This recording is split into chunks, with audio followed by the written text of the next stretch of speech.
자, 지난주까지 우리가 어떤 공부를 했나요?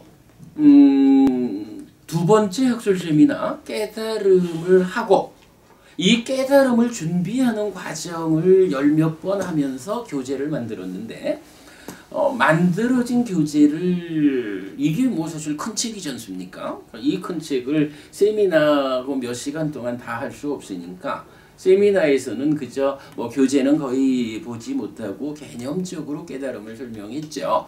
이제 세미나를 마친 이후에 세미나 이후 과정으로 깨달음을 정리한 이 교재를 공부하는 과정을 하고 있는 거죠.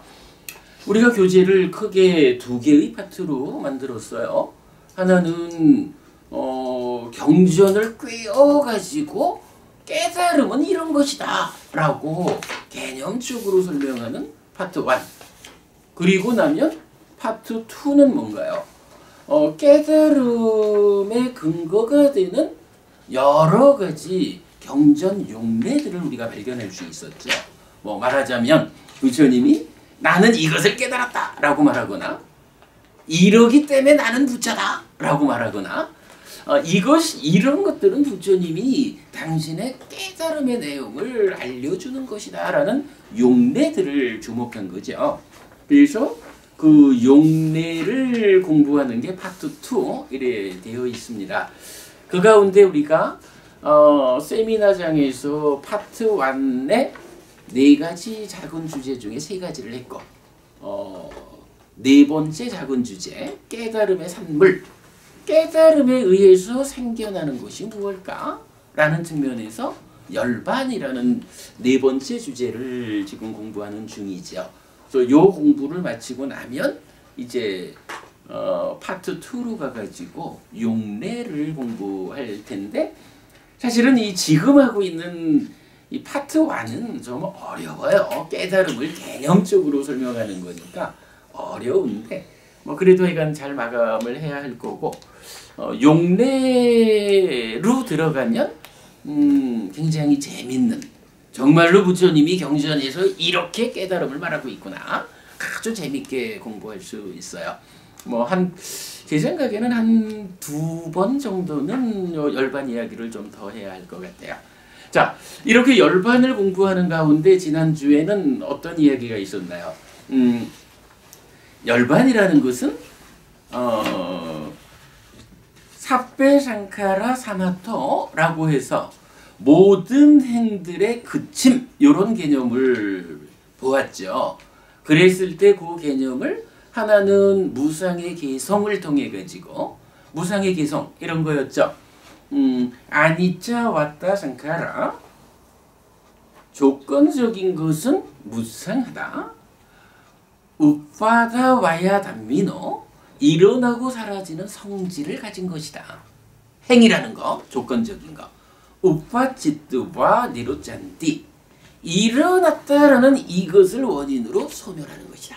일어나는 거는 다 소멸하게 되어 있다. 이런 얘기죠. 그리고는 때상 우빠사모 스코 이러한 일어나고 사라지는 이러한 성질 이것들이 가라앉는 것이 락이다 라고 말하는데 그 락이라는 것이 바로 열반의 상태를 알려주는 거죠. 이렇게 일어나고 사라지는 행 조건적인 것들의 성질이 가라앉는 이것이 열반을 설명하는 대표적인 개념 하나로 대두가 된 거죠. 그리고 이어가지고 이제 두 번째로는 5가지 장애의 들뜸이라는 거 그리고 7각지의 정각지라는 거 요 2가지가 어떤가요? 째따수 우파사모 마음의 가라앉음이라는 말로 들뜸이 설명이 되고 있고 그런가 하면 정각지라는 것은 사마타니미타 그침의 상과 뭐죠? 부약가다 니미타 이래서 부동의 상 요 2가지 개념으로 그 들뜸의 반대 개념인 정각지 삼매라는 깨달음의 요소가 설명되고 있죠. 그 부분까지를 읽어본 상태에서 이제 오늘 뒷이야기 열반에 대한 마무리를 짓자라고 했는데 제가 참 많이 고민을 하고 있는데요. 어쨌든 이 열반은 이게 깨달음에 의해서 생겨나는 군이 절대 쉽지 않죠. 그래서 이 부분이 참 이렇게 바로 설명해 가기에는 너무 어렵다 싶어서 좀 보충 설명이 있어야겠다라고 생각을 했어요. 여러분 교재에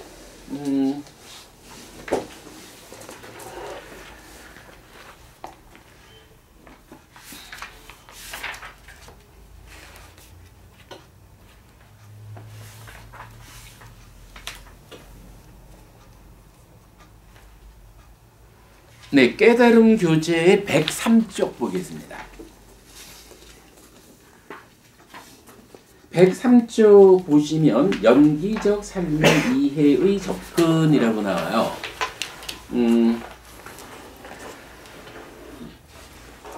연기적 삶이라고 하는 게 무아인 우리가, 그러니까 무아라는 특성을 가지는 우리가 중생으로서 살아가는 삶, 이것이 연기적으로 살아가는 거죠. 12연기적인 삶이죠.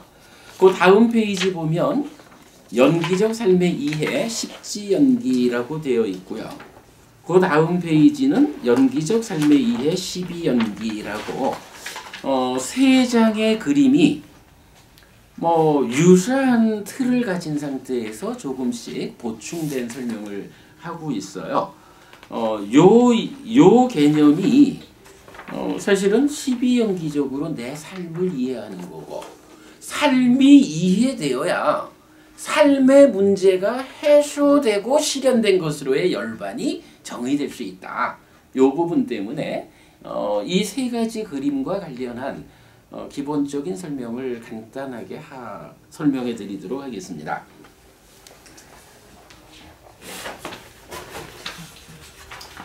자, 이렇게 이제 접근을 해보죠.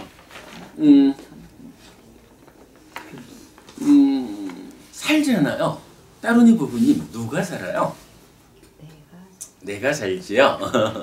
그 내가 혹시 따루니 부부님 아라한 실현하지 못했죠? 아직 아라한을 성취하지 못한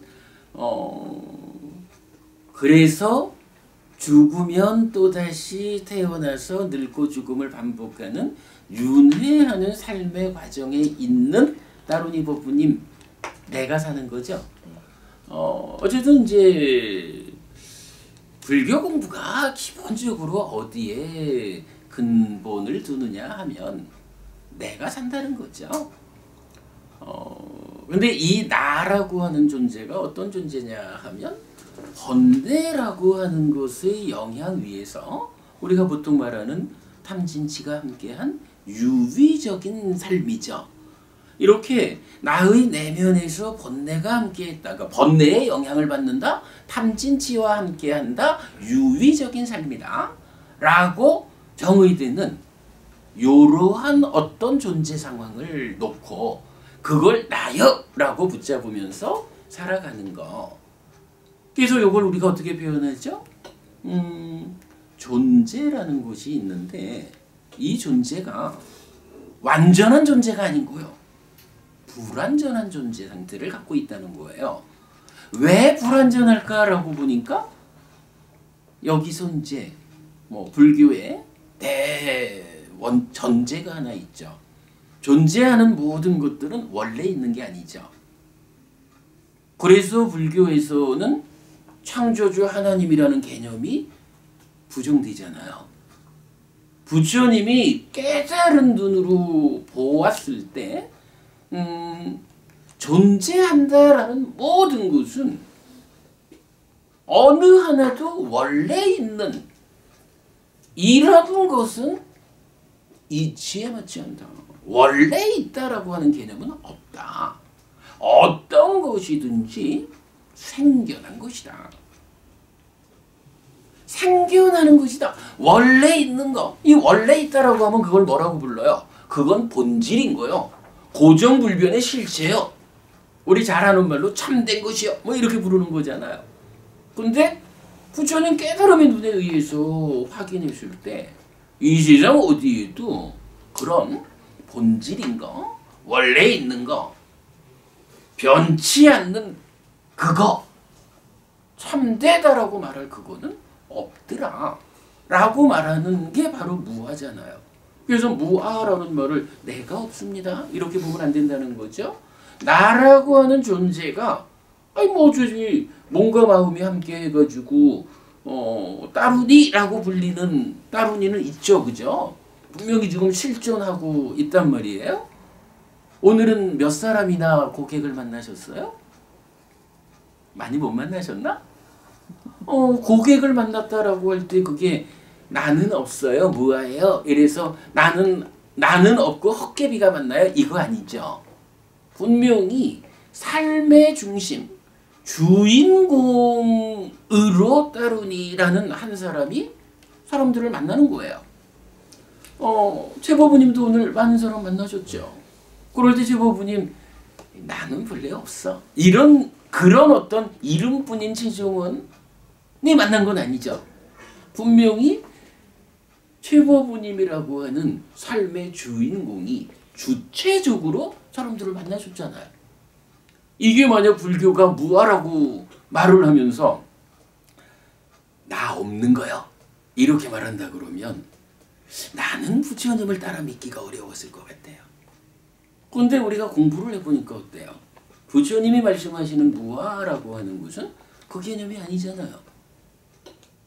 나라고 하는 지금 나의 마음이 나의 몸과 함께해서 주인공으로 살아가는 나는 있는데 이 나라고 하는 존재가 원래 있는 거, 고정된 거, 변치 않는 거, 본질, 참된 거 이런 거 아니더라. 달리 말하면 어떤 형편으로든 생겨난 것이더라. 뭐 이렇게 말하는 것이 무아의 변할 수 없는 의미죠. 이게 무아에 대해서. 그럴 때에 이제 부처님은 나라는 존재에 대해서 이제 이렇게 설명하는 거죠. 자, 나라고 하는 존재는 생겨난 거예요. 근데 우리가 살아가는 이 중생이라고 불리는 삶의 영역, 여기에서는 나라고 불리는 이 존재가 불완전하더라 라고 알려주는 거예요. 12연기에서 유라고 불리우는 존재가 있죠. 이 존재라는 게 뭐냐 하면 바로 무명을 조건으로 시작되지만 무명은 번뇌로부터 생겨나는 거니까 번뇌의 영향을 받는다라는 그런 상황의 연장선상에서 존재라고 불리우는 내가 있는데 이 내가 불완전한 거예요. 이렇게 존재를 정의해 주는 거거든요. 그래서 우리가 이렇게 표현한 거잖아요. 불완전한 존재인 내가 있습니다. 그러면 나는 왜 불완전한 존재일까요? 부처님이 설명하기를 존재한다라는 것은 다 다양한 조건들이 결합해가지고 그 결합의 결과로 생겨나는 것인데 나라고 하는 존재도 또한 그러한 조건들의 결합된 결과로 생겨나는 이 원리, 이러한 이치를 벗어나지 못하는데 이러한 원리, 이치를 뭐라고 부르죠? 이걸 연기라고 부르는 거죠. 무상하다라고 부르는 거고요.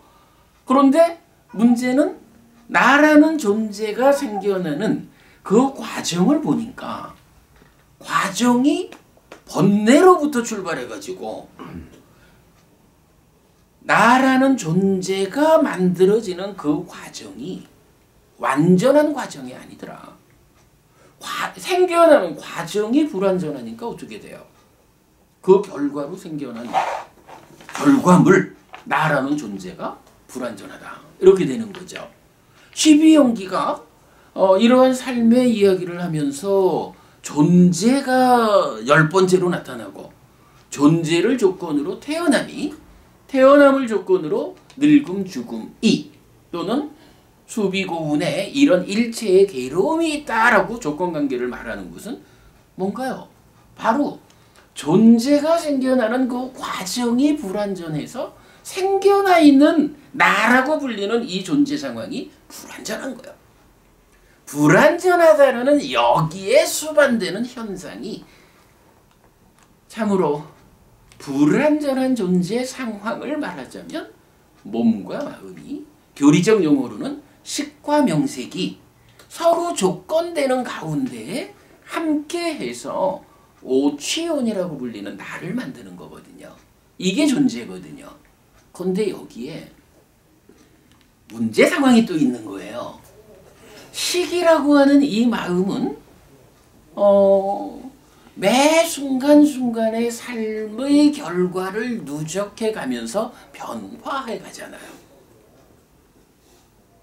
어쨌든 식이라고 하는 이 마음은 부처님 가르침을 온전하게 배워가지고 온전하게 실천해서 깨달음을 성취할 때까지, 열반이 실현될 때까지 이 식이라고 하는 마음은 중생으로 특징되는 그 불완전성을 누적해가면서 변화해가는 그런 마음이거든요. 그런데 이 식이 명색이라고 불리는 몸과 함께하는 또 하나의 상태, 요 몸이라고 하는 것과 반드시 함께해야 되는 서로 조건되는 관계를 갖고 있다는 거예요. 이 서로 조건된다라는 건 무슨 의미냐 하면 마음이라는 것이 있는데 이것이 있기 위해서는 식을 조건 지우는 명색, 마음을 조건 지우는 몸이 있어야만 있을 수 있다는 거예요. 조건관계라는 게.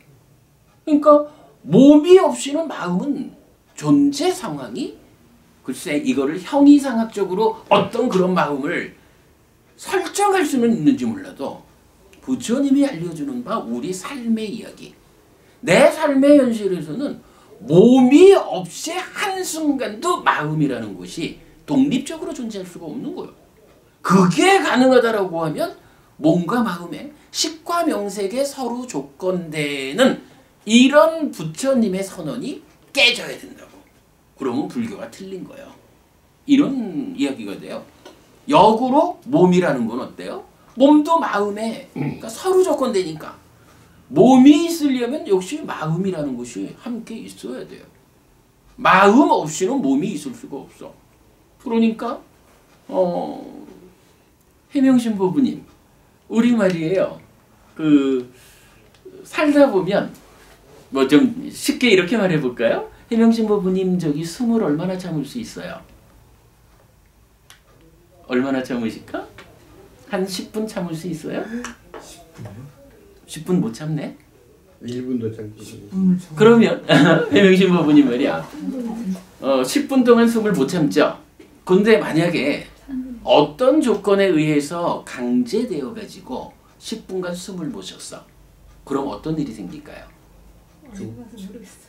안 해봐서 모르는구나. 그래도 뻔한 얘기지 뭐. 꼭 우리가 공부를 하는 이유 중에는요, 경험하지 그러니까 직접 경험하지 않아도 배워서 알 수 있는 거는 공부를 통해서 배워 아는 거지 뭐. 우리가 사실 의학적 지식을 갖고 있는 게 말이죠. 10분간 숨을 안 쉬어봐. 산소가 공급되지 않으면 뻔한 거지 뭐, 죽는 거지 뭐. 그러면 이렇게 죽는다라는 상황을 놓고요. 그 죽는다라는 상황에서 첫째 어떤 일이 생길까요?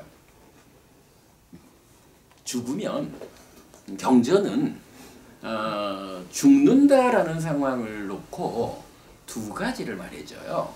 한 가지는 식이, 마음이 떠나는 거야. 그리고 한 가지는 체온이, 몸의 온도가 떨어진대요. 그래서 이렇게 그 생명력이라고 하는 것은 체온과 식 두 가지를 필요로 해. 근데 이제 10분간 숨을 안 쉬면 말씀하신 대로 죽는 거잖아. 죽음은 어떤 일이 처음 생기냐 하면 체온이 떨어지는 건 서서히 떨어지잖아요. 그죠? 서서히 떨어지거든.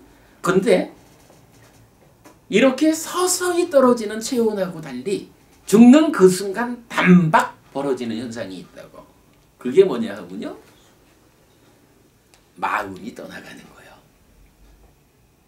마음과 그러니까 식과 체온이라는 두 가지가 함께 있어야 이게 살아있는 건데 아직 체온은 안 떨어졌어요.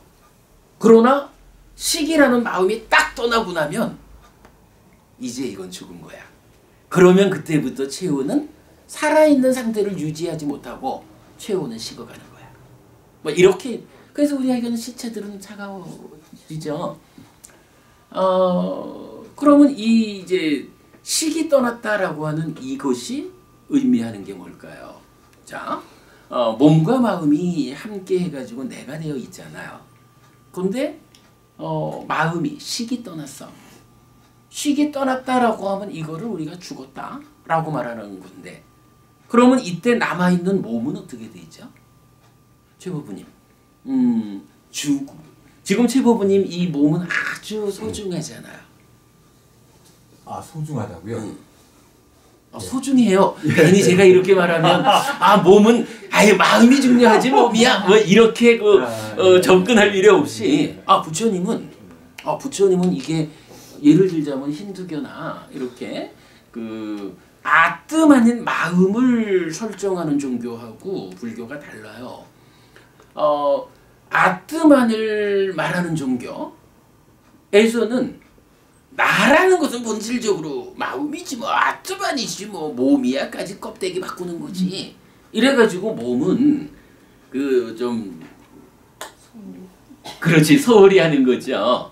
근데 부처님은 그렇게 말을 안 하잖아요. 우리가 지금 계속 말하는 게 뭐냐 하면 나라는 존재가 뭐냐라고 하니 몸과 마음이 함께 있는 거잖아요. 그죠? 식과 명색이 함께 있는 거거든. 식이라는 자체가 명색이라는 몸 없이는 식 자체가 존재할 수가 없어요. 그런 상태에서 식이 내가 주인이요. 몸 너 별거 아니요. 이렇게 몸을 없어 여길 수가 없는 거예요. 부처님이 설명하는 나란 존재는 하여간 최부분이 몸 소중한 거예요. 네. 그죠? 하여간 살아있는 한 나를 구성하는 두 가지가 바로 이 몸뚱아리하고 마음이거든. 근데 이제 문제는 그러니까 살아있는 동안은 이 몸 중요한 겁니다. 불교 신자는 몸을 어떤 형편으로든 몸을 에이구 마음이지 뭐 이렇게 보면 안 돼요. 몸은 중요해요. 그런데 그 상태에서 이제 그 아까 말했지만 식은 해탈할 때까지 깨달음을 얻을 때까지는 계속 삶을 누적하면서 변화하면서 가잖아요. 근데 몸이라는 건 어때요? 몸은 물질이라고 하는 특성을 갖고 있잖아요. 그러다 보니까 이 몸은 어쨌든 100년 안팎 살다 보면 물질의 특성이겠죠? 자기를 더 유지하지 못하고 기능이 끝난다고. 이게 이제 죽는 거잖아요. 그러면 이렇게 해가지고 죽었어요. 최보부님 이 소중한 몸이 마음이 떠나고 나면 어떻게 되나요? 법부님 마음이 떠났는데 그때도 이거는 내 몸이요 하고 소중히 여기나요? 아니죠. 그죠? 사실은 그렇게 할 수가 없는 거야. 마음이 가버렸으니까. 그죠? 내 안에서 소중한 내 몸 이러고 있던 그 자가 가버렸기 때문에 그러면 그때는 이 몸을 뭐라고 불러요? 더 이상 몸이라고 안 한다고. 그렇죠. 시체고 따지자면 고기 덩어리라고요. 예, 물질이고 그냥 고기 덩어리이기 때문에 음식이 되는 거라고요. 뭐 누가 먹느냐의 문제지. 뭐 벌레가 밥 먹고 이러는 거겠죠. 뭐 다른 생명들의 몸은 인간이 먹이로 하는 거고 뭐 이래 되죠. 뭐 이래가지고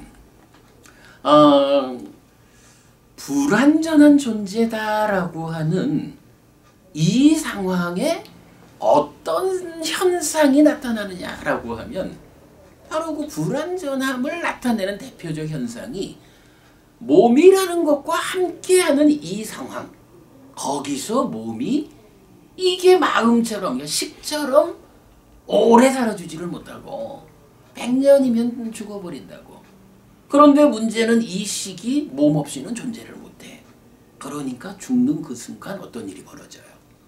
죽는 그 순간 살아있는 동안에 지은 바 업의 힘으로 다음 태어날 자리를 짠! 찾아 들어가는 거죠. 죽는 순간 태어나죠. 요거를 불교적인 이슈로는 뭐라고 하냐면, 그렇기 때문에 부처님한테는 중유, 중음이란 개념이 없잖아요. 그래서 테라와다에서는 49제 이거 안 하잖아요. 죽는 순간 이미 태어났는데요. 정말로 우리 부모님을 위한다면 돌아가신 뒤에 어찌 해드리는 그거보다는 돌아가시기 전에 스님 우리 어른께서 돌아가실 때가 된 것 같습니다. 오셔서 우리 어머니가 좀 더 좋은 조건 상태로 다음 생을 찾을 수 있도록 와서 부처님 말씀을 좀 들려주십시오. 이런 식으로 살아있는 동안에 어떤 일을 해주는 게 효도하는 거지. 돌아가신 다음에는 물론 교리적으로는 이제 그 아귀 세상에 태어났다. 그러니까 죽는 순간 태어나는데 좀 나쁜 짓을 많이 해가지고 아귀에 태어났다. 이러면 아귀한테는 살아있는 자식들이 보시를 통해서 공덕을 만들어가지고 보내드리면 그것을 음식으로 한다. 이렇게 이제 경전이 말을 해줘요. 중요한 이야기인데 좀 넘어가고. 아무튼 이제 이런 그 불완전한 존재 상황이라는 거, 이것 때문에 죽으면 또다시 태어나서 늙고 죽음을 반복하는 이런 윤회하는 현상이 생겨난다는 거죠. 열반을 우리가 이해하자라는 측면은 결국은 열반이 무엇냐라고 하니 깨달음이라는 이 하나의 사건을 통해서 생겨나는 산물이라고, 결과물이거든요. 깨달음이라고 하는 것이 무엇이냐라고 한마디로 말하면, 지난번 우리 깨달음 세미나에서도 강조해 말한 게 그거죠. 결국은 나라고 하는 존재가 이렇게 불완전한 존재입니다. 왜 불완전한가? 불완전한 존재에 수반되는 현상의 문제는 제쳐두고 왜 내가 불완전한 존재가 되는가? 라고 보니까 조건이 결합해서 내가 생겨나는 이 과정이 불완전해서 불완전한 과정이 불완전한 결과를 만든 거죠. 그러면 그 불완전한 조건 상태라는 게 어떤 것일까? 라고 보니까 그 근본 자리에 번뇌라는 것이 있더라. 번뇌라는 것이 우리 삶의 과정에 작용해가지고 탐진치를 만들고 그래서 유의적인 삶을 살게 하고 나는 참된 것이요 라는 거짓 설정을 유도하고 그래가지고 사실은 무아인 참되지 않은 것이 나라는 존재를 참되는 것이라고 거짓 설정하고 살아가는 이러한 삶이 불완전한 삶이고 불완전한 조건 과정이고 이렇게 되는 거죠. 요 부분을 우리가 이제 좀 분명히 이해를 하면 그렇게 불완전한 조건 상태 그리고 그에 의해서 생겨난 이 불완전한 존재 바로 이 불완전을 해소하는 것이 깨달음이다. 그랬더니 불완전이 해소된 그 깨달음의 결과로 열반이 생겨난 거다. 그리고 지난주 수업에서 보니까 바로 그러한 열반이라고 하는 불완전의 해소 과정을 무상개성에서는 뭐라고 말한 거예요? 불완전한 존재들, 행위죠. 상카라. 이 불완전한 존재들은 일어나고 사라지는 성질이 있다. 일어남을 조건으로 소멸하는 거라서 어쨌든 불완전한 중생의 삶이라는 것은 이렇게 불만족을 만든다. 바로 그러한 일어나고 사라짐이라는 이런 성질을 가라앉히는 그것이 불완전한 조건, 불완전한 존재 상태를 해소하는 일이다. 이렇게 제시가 된 게 지난주 수업인 거죠. 자, 그렇게 이제 보았고요. 한 가지 이야기만 좀 해보겠습니다. 지금 이제 나를 이야기했거든요. 그리고 이 내가 불완전한 존재다.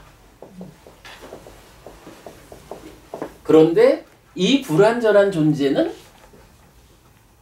생겨나는 과정이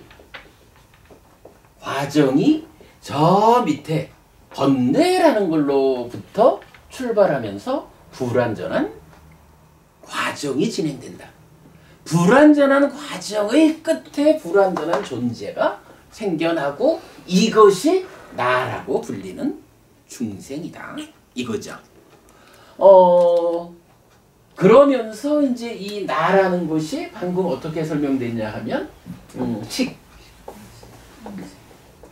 명색 이라고 해서 마음과 몸이 함께한 상태인데 이것이 특히 식을 대상으로 제가 어떻게 표현했나요? 삶의 과정을 누적하면서 변해가는. 이게 무슨 얘기죠? 지금 이제 내 마음이 있잖아요. 내 마음이 있는데 이 마음이 지금 몰록 생겨난 마음이라고 보지 않는 거죠. 이 마음이라는 것이 지난 삶의 과정을 통해 가지고 과정마다 결과를 만들어서 쌓여 있는 것이다 라는 의미죠. 그 쌓여 있다라는 것을 교리적 용어로 뭐라고 하나요? 온이라고 하는 거죠. 그래서 식온, 오온이라고 하는 게 이렇게 나오는 거죠.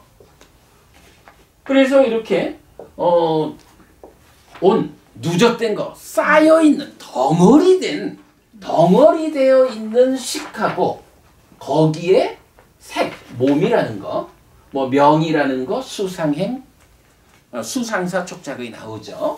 뭐 이건 하여간 2차적인 거. 이래 보면 몸이라고 하는 이건 어때요? 몸이라고 하는 것도 그냥 물질알갱이 하나가 딱 있는 건가요? 그냥 마음이라는 게 몰록 생겨난 하나가 있으니까 몸도 몰록 생겨난 하나가 결합하나요? 그거 아니죠?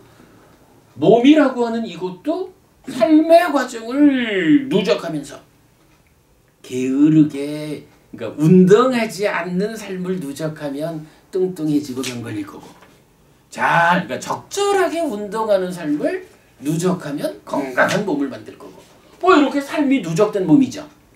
거기에 수상사촉작의라고 하는 삶의 과정에 2차적으로 생겨나는 정신적인 것들, 그것들도 누적된 거죠. 이렇게 누적된 거예요. 다만 차이는 뭐예요? 이 누적 상황이 명색이라고 하는 요거는 한평생용인 거죠? 우리가 지금 설명한 그대로 하여간 식이 떠나고 나면 내 몸이 아니란 거, 거기 땡이죠. 그런데 식이라고 하는 이거는 사실은 죽고 싶어도 죽지도 못하는 거요. 언제까지? 깨달음이 성취될 때까지. 그러니까 이거는 어쨌든 뭐 깨달을 때까지 오래, 깨달음까지 오래 사는 거죠. 이런 차이 때문에 몸이 죽으면 몸 따라 죽지 못하는 마음이 변화의 연속, 누적을 통한 변화의 연속 가운데 새 몸을 만나서 다음 생이. 그러기 때문에 아까 말했지만 나라고 하는 존재는 식 혼자 있지 못하고 한평생을 절반의 파트너로 몸과 함께 하기 때문에 불교는 몸을 껍데기까지 옷 바꿔 입듯이 몸 바꾸는 거, 이런 식으로 불교는 말을 안 하는 거예요. 완전히, 그러니까 표현하자면 식이 연장되기 때문에 동일성을 갖지만 존재 상태로는 전혀 다른 다음 생을 내가 사는 거예요. 뭐 이런 개념 볼 수가 있죠. 자, 어쨌든 이제 삶을 얘기하자면 이렇게 나라고 하는 것은 누적된 것이다 라는 부분을 이제 보아야 하죠. 그러면 이렇게 현재 나는 누적된 존재예요. 삶이 누적된 거야. 근데 광옥부부님 지금 뭐 하셔요? 공부하시죠? 그러면 이 공부한다라고 하는 이거는요. 언제 하는 거죠? 지금 하는 거죠. 누가 하느냐 하면 최광옥이라고 하는 이 몸과 함께하는 한평생으로 치면 이제 한 60여 년 60여 년 누적되어 있는 최광옥이 물론 이거를 시계 입장에서 보면 오랜 전생들을 누적해 오다가 지금은 최광옥으로의 몸과 함께해서 최광옥 바로 그인 최광옥이죠. 하여간 이런 이제 존재 상황을 놓고 지금 공부를 한다라고 하면 이 상황은 이렇게 볼 수가 있는 거예요. 누적된 존재로서의 최광옥이라는 한 사람이 지금 무엇을 하냐 하면 내가 말하고 싶은 거는 그 지금이라는 걸 말하고 싶은데 자꾸 지금 얘기를 먼저 하고 있네.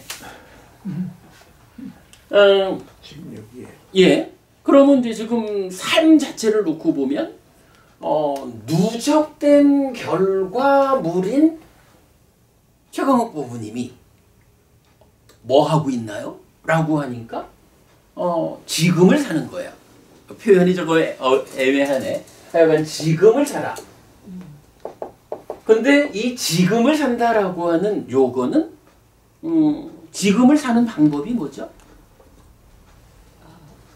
자, 지금을 사는 방법을 놓고 이제 우리가 이제 교재에 아까 이제 그 그림 펼쳐놨지만 지금을 사는 방법을 어떻게 설명할 수 있냐 하면 두 가지 형태로 말을 할 수가 있는 거예요.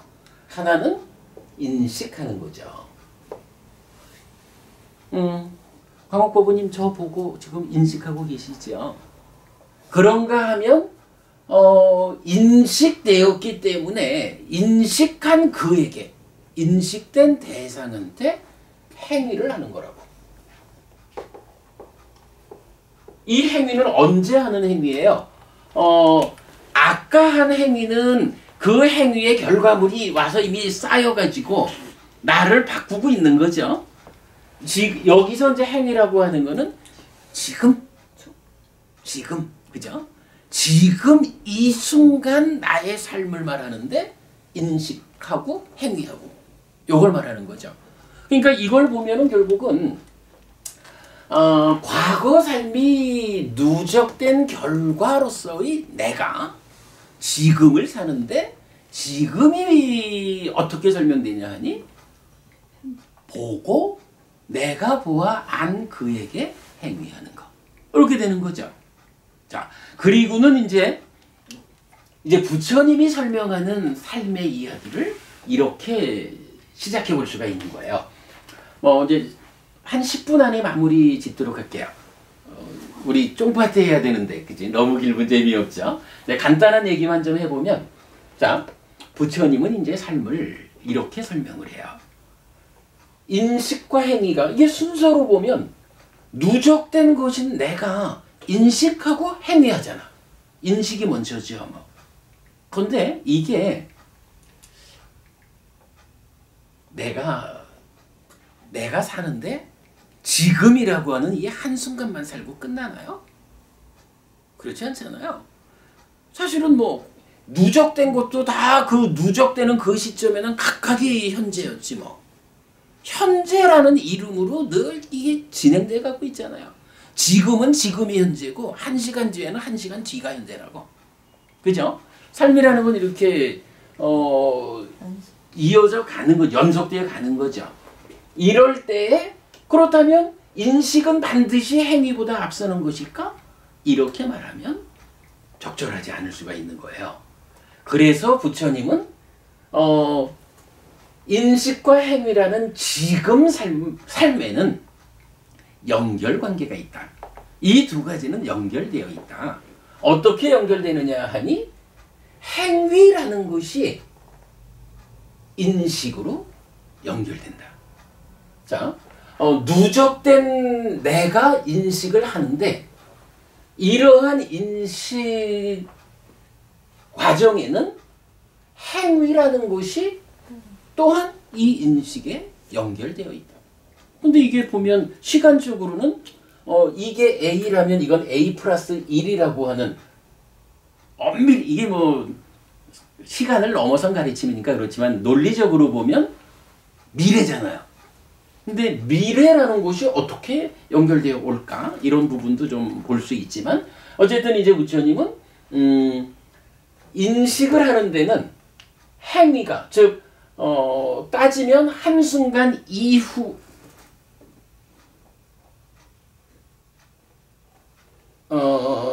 이게 뭐라고 해야 되나? 이게 이제 A 플러스 1이 되면 이게 이쪽으로 돌아올 때는 이제 뭐 A 마이너스 1의 개념이 되겠죠.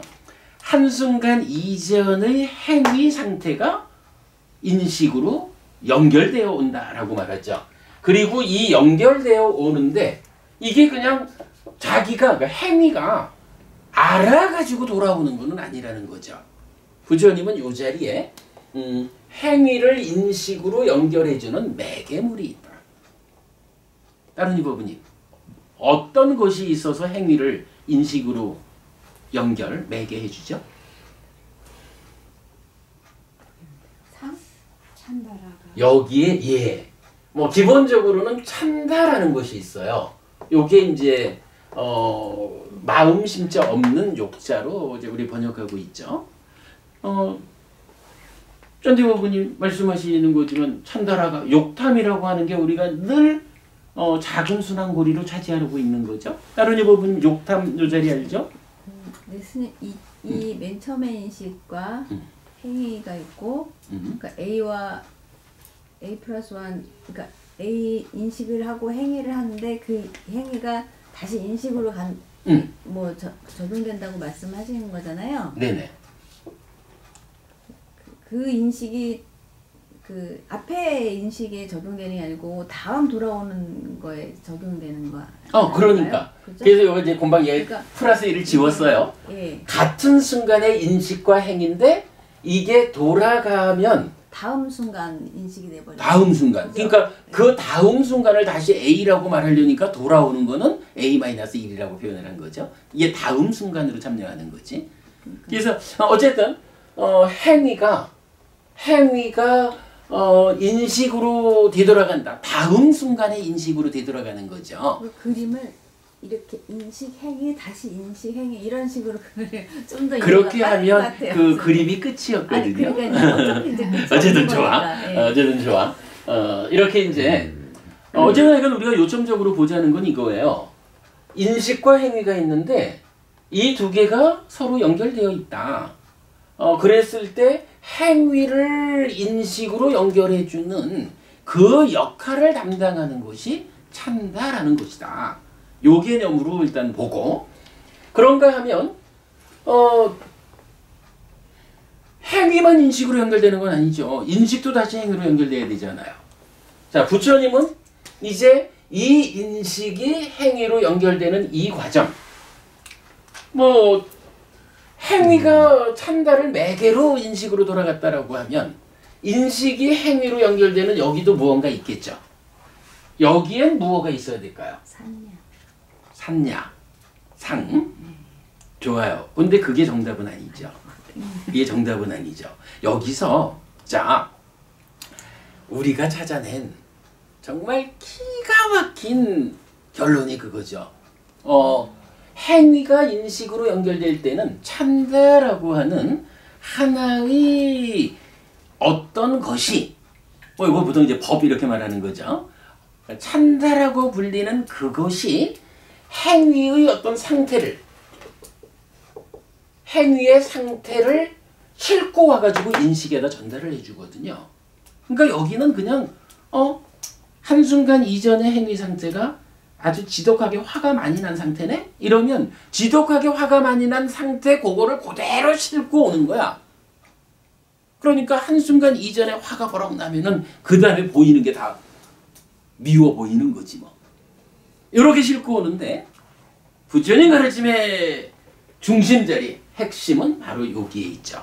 이제 인식이 행위로 연결되는 요 자리에 부처님은 여기에는 단지 찬사라고 하는 하나의 어떤 것이 싣고 가는 게 아니라 하나의 공간이 있다라고 하는 거예요. 그리고 이 공간은 자 여기서는 찬사는 상태를 그냥 싣고 가잖아. 자 제가 좀 전에도 많이 화가 나 있는 상태면 화난 그것을 그대로 싣고 가서 보니까 미워 보이잖아. 그죠? 이렇게 말했잖아요. 그런데 인식이 행위로 연결되는 요 자리에는 그게 좀 다르다는 거예요. 결정적인 표현이요. 선생님 말씀하시는 딱가를 말씀하시는. 딱한데 그거는 이제 공간 이름이고 이 자리에서 우리가 개념적으로 보아야 하는 가장 중요한 것은 뭐냐 하면 여기에는 가공이 된다는 거야. 선생님 과공 과정. 무슨 의미냐 하면 찬사는 행위의 상태, 탐진치 뭐 이런 행위의 상태를 가공 없이 많이 화가 나 있으면 많이 화난 상태로 그냥 싣고 가가지고 미운 놈 이렇게 보는 거야. 그런데 인식이 행위로 연결되는 요 자리에는 찬사나 뭐 아니면 뭐 말씀하신 산야나 이런 하나의 어떤 것이 전달하는 역할을 하는 게 아니라 하나의 공간이 있는데 그 공간에서 단순히 전달만 하는 게 아니고 가공해서 전달한다. 그리고 우리가 찾아낸 정말 부처님 깨달음의 중심 개념을 설명하는 용어가 있잖아요. 이 공간 이름이 딱가라고 경전에 나타나고 있는 거죠. 그리고 이 딱가라는 공간 안에서 가공을 하는데 이때에 번뇌라는 것이 참여를 하는 거죠. 번뇌의 영향을 받는 가공을 하면 번뇌 때문에 어떤 형태로든 불완전해진 상태를 싣고 행위로 연결되고 그러면 그 불완전한 행위 상태를 찬다가 싣고 인식으로 연결하고 이렇게 가는 거죠. 그리고는 이제 이번 세미나 주제를 이제 그렇게 표현했죠. 그러면 이렇게 딱가라는 공간 안에서 번뇌의 영향을 받아서 가공을 하면 여기에 결과가 생겨나는 것이 뭐냐? 어쨌든 가공이 되니까 가공된 결과가 생길 거 아니야. 예. 여기서 생겨나는 결과물을 가래라고 부르는 거죠. 그리고 이 가래가 뭐 요계, 유해, 무유해 이렇게 나오는데 그 중에 유해라는 부분으로 우리가 초점을 맞춘 거죠. 이 가래의 또 하나의 개념으로 나오는 것이 이제 마나라는 용어가 나왔죠. 요거 보통 뭐 자만, 아만 이렇게 번역하지만 우리는 어떻게 번역하나요? 자기화 이랬죠. 뭐 자만, 아만 이게 뭔가 뭐 뽐내는 이런 의미를 갖는 건데 사실은 뭐 연결이 돼요. 자기화라고 하는 이게 뭐예요? 원래는 나라는 존재가 무아인 거잖아요. 나라는 존재가 어떤 뭐 본질 이런 게 아니라고. 그런데 부처님이 설명하는 사는 이야기로는 이렇게 인식을 닦아라는 공간 안에서 가공할 때 번뇌가 영향을 미치면 바로 여기에서 가래라고 하는 상태가 되는데 그 중에 한 상태가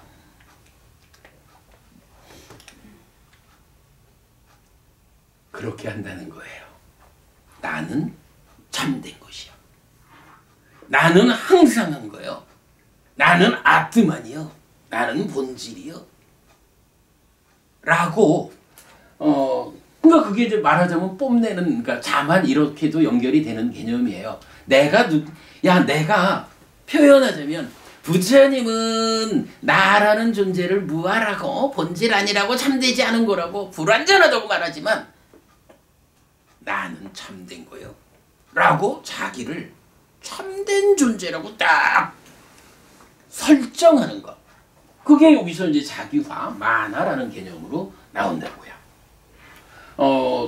그래서 이제 이건 가래구 만화인 요거를 닦아라는 공간 안에서 가공의 결과로 만들어 가지고 그렇게 만들어진 가래가 또는 나는 참된 것이여 라고 설정된 그러니까 설정된 참된 내가 행위를 하는 거죠.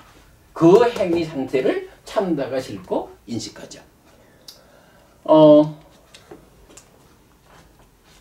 요 이후에 이제 계속해가지고 다음 단계로 이러한 행위의 결과로 누적되는 나는 어떤 과정으로 어떤 절차에 의해서 누적된 내가 지속적으로 누적의 상태를 바꾸는가 하는 이야기가 따라 나오고 그게 지금 교재에 그런 그림이 대충 뭐 상이 잠재하고 시기 머물고 이렇게 이제 그려져 있거든요. 근데 쫑파티 시간을 확보하기 위해서 뒷 이야기는 뭐 다음번에 좀 더 하기로 하고요. 오늘은 여러분 우리 이렇게 봅시다. 어쨌든 부처님은 나라는 존재를 불완전하다. 이런 가공의 과정에 번뇌라는 놈이 참여해가지고 참된 것이라고 나를 거짓 설정하는 뭐 이런 과정에 의해서 불완전한 존재 상태로 내가 지속적으로 누적된 그런 상태다. 이것이 모든 문제의 시발이다. 그리고 깨달음이라는 것은 바로 이 가공 과정에 참여하는 번뇌를 부숨으로써 가공이 깨끗해지는 거죠. 그러면 자기화되지 않고 가래 아닌 상태가 되어서 이제 완성된 그러니까 불완전히 해소된 완전한 상태로서 의 나를 만들면 그것이 깨달음이죠. 그러면 그때 이제 더 이상 윤회하지 않는 윤회를 끝내는 결과를 만들죠. 뭐 그렇게 만들어진 상태 열반 이렇게만 보고요. 자 시간 관계상 오늘 수업은 이렇게 하고 어쨌든 뭐 이걸로 우리가 금년도 법회를 마무리를 지었습니다. 다음 주 여러분 잘 지내시고 연말연시 너무 오늘 우리가 계속 공부하는 거지만 이 들뜸 흔들리지 않고 자기를 잘 가라앉힌 상태에서 연말연시 잘 보내고 잘 맞이하시기 바랍니다. 1월 첫 주 법회에서 뵙겠습니다. 자, 수고하셨습니다. 수고하셨습니다.